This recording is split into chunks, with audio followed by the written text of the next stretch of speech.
Everyone, नमस्ते and welcome to my YouTube channel. Guys, आज चाहिँ यहाँ पोर्चुगलमा के को फेस्टिभल छ अरे एन्ड मेला लागिरहेको रहेछ। सो यस्तो जाडो छ, त्यही पनि हामी आमा छोरा चाहिँ मेला हेर्नु जाँदैछ है गाइस। खै के हो मलाई पनि खास थाहा छैन, बट रमाइलो छ अरे अनि मेला लागिरहेछ अरे भनेर साथीले कल गरेछ। सो म चाहिँ मेलातिर जाँदैछु। यति जाडो छ, पानी पनि पर्नु लागेको छ। सो हजुरहरूलाई पनि देखाउँछ है मेला कस्तो हुँदो रहेछ, के रहेछ भनेर। त्यहाँ पुगेपछि चाहिँ आवाज आउँदैन होला, मतलब बोलेकै सुन्दैन होला। यहीँसम्म म्युजिक सुनिरहेछ, म यत्रो टाढा छु त्यही पनि म्युजिक सुनिरहेको छु। सो म पुगेपछि हजुरहरूलाई देखाउँछ है के हुने रहेछ, कस्तो मेला चाहिँ रहेछ भनेर हजुरहरूलाई पनि देखाउँछ है गाइस। जाँदा जाँदा हेर्नु न, यहाँ यत्रो ठुलो बिरालो हो, के हुनु डरै लाग्छ। एक्लै राति आयो भने डर लाग्छ होला। Guys, I am already here in the mela. म चाहिँ मेलामा आइसकेको छु। यहाँ चाहिँ मैले पछि भोइस कभर गरेको है गाइस, मैले त्यहाँ बोलेको केही सुनेको थिएन। सो मैले घर आएँ। मेरो आवाज केही सुनिरहेको छैन किनकि यत्रो म्युजिक छ गाइस।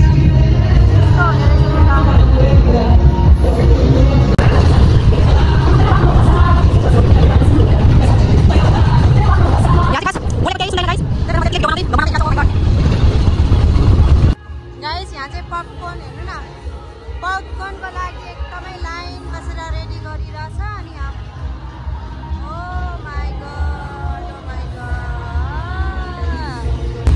बोलेको त केही सुन्दैन के बोलेको।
गाइस म चाहिँ उता मेलाबाट निस्केर जत्राबाट निस्केर यता अर्को पार्कतिर हिँडिरहेको छु गाइस। पानी पनि अलिअलि परिरहेछ अनि हजुरहरूलाई यताको भ्यू देखाउँछु है कस्तो राम्रो छ यहाँ। यहाँ चाहिँ कहिले जमानादेखिको घन्टी छ यहाँ। पानी पर्यो भ्यू हेर्नु त गाइस यस्तो दामी छ यहाँ। कस्तो पुरानो जस्तो छ बट यति राम्रो छ कि म चाहिँ जान्दा यो चाहिँ पुरानो कहिलेको राजाको यहाँ चाहिँ राजा रानीको घर रहेछ कि गाइस। सो ला पानी धेरै पर्यो। यता पानी नपर्ने ठाउँमा आऊ न तल। उताको मेला सकेर उता आवाज केही सुनेन त्यही भएर यता पार्कको मेलातिर हिँडेको त यसो पानी पर्यो। यस्तो पानी परेर गाइस हामी चाहिँ यहाँ पानी नपर्ने ठाउँमा यस्तोमा बसिरहेको छु।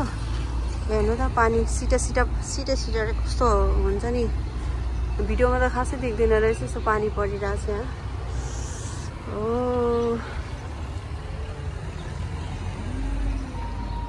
हेर्नुहोस् त म चाहिँ यहाँ जसनको टोपी लाएर छाता ल्याउनु बिर्सेछ। सबैजना छाता ओढेर हिँडिरहेछौँ। हामीसँगबाट छाता छैन त्यही भएर म चाहिँ जसनको टोपी लाएर हिँडिरहेको छु गाइस। के गर्नु बिजोग भयो आज त होइन। यो जसनको यो एउटा टोपी चाहिँ यत्रो ठुलो छ कि अनि मलाई आँट्ने भएको बिजोग भयो गाइस। बिजोग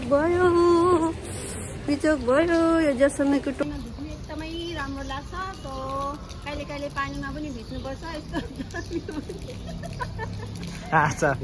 भिडियो बनाउनु चाहिँ सन्जीव। पानी छाता होइन ज्वरो आउँछ नि।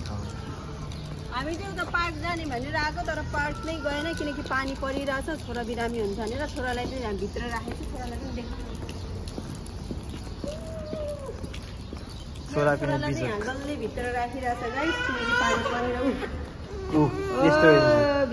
बाबाआमाको यता भिडियोग्राफीमा उता छोराको बिजनेस। गाइस म चाहिँ उता पार्कमा जाने भनेर त्यो गरेको अर्को मेलाबाट यता आएको बट यस्तो पानी परेर जानु पाएन। सो अब चाहिँ हामी घर फर्किँदैछु अनि हेर्नु न यस्तो पानी परिरहेछ त्यही भएर यहाँ कुनाभित्र बसिरहेको छु। म चाहिँ मेरो ब्लगलाई चाहिँ यहीँ इन गर्छु and bye bye guys. See you next blog and thank you so much. अनि हेर्नु नबिर्सिनु होला पोर्चुगलको जात्रा।